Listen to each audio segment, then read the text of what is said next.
بسم اللہ الرحمن الرحیم۔ یہ قرآن مجید میں حضرت موسیٰ علیہ السلام نے عرض کی، سورہ یونس میں ہے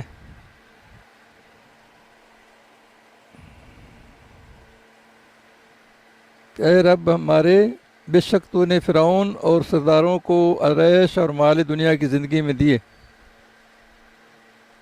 موسیٰ علیہ السلام عرض کی کہ رب کریم، بے شک تو نے فرعون اور اس سرداروں کو عیش اور مال دنیا کی زندگی میں دیے، اے رب ہمارے، اس لیے کہ تیری راہ سے بہکا دیں لوگوں کو۔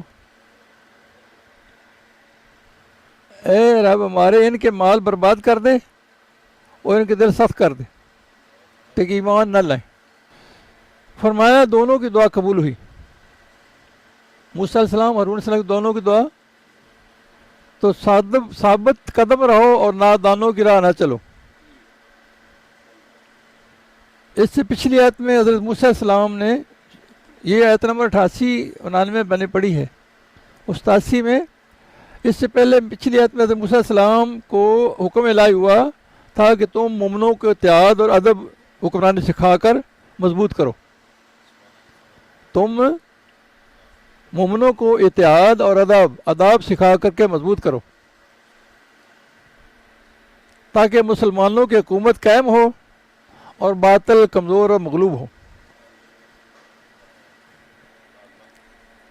کہ وہاں حکم ہوا اور ہم نے موسیٰ علیہ السلام اور اس کے بھائی ہارون علیہ السلام کو وہی بھیجی کہ مصر میں اپنی قوم کے لیے مکانات بناؤ، اپنے گھروں کو نماز کی جگہ بناؤ اور نماز قائم رکھو اور مسلمانوں کو خوشخبری سناؤ۔ تو اب فرعون کی غربت اور کمزوری کا ذکر ہے۔ حکومت فرعونی کے خاتمے کے بغیر مسلمانوں کی حکومت کا کیا ممکن نہ تھا۔ جب تک فرعون کی حکومت یعنی مغلوب نہ ہو، مسلمان حکومت کیسے قائم ہو سکتی؟ اسی طرح حق کا غلبہ باطل کے مغلوبیت کو لازم ہے۔ حق کا غلبہ تبھی ہوگا نا باطل مغلوب ہو، ہے نا۔ اللہ اور خدا موسیٰ علیہ السلام کو شاد ہوا تھا پچھلے آیت میں کہ اے میرے نبی، لوگوں کو مشکل کشائی کی حاجت روائی کرو۔ اے موسیٰ علیہ السلام، اے میرے نبی، لوگوں کی مشکل کشائی حاجت روائی کرو، اور مسلمانوں تم نے جو کچھ لینا ہے میرے انبیاء کرام سے مانگو، ان کے در کے گدا اور محتاج بنو۔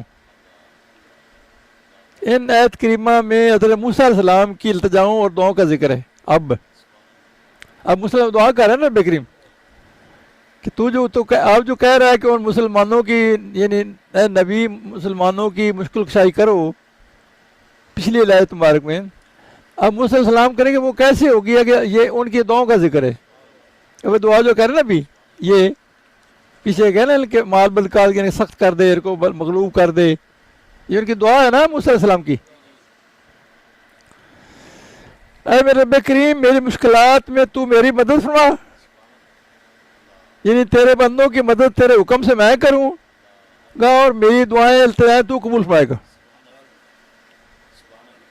گویا کہ مومن مسلمان تو نبی صلی اللہ علیہ وسلم سے مانگے اور نبی کریم اللہ سے مانگے، یہ ہے سچی توحید اور یہی ایمان۔ اللہ میں سمجھ کے نصیب فرمائے۔ یہ سارا میں یہ سکھا رہا ہے کہ ہر کام تدریج سے ہوتا ہے۔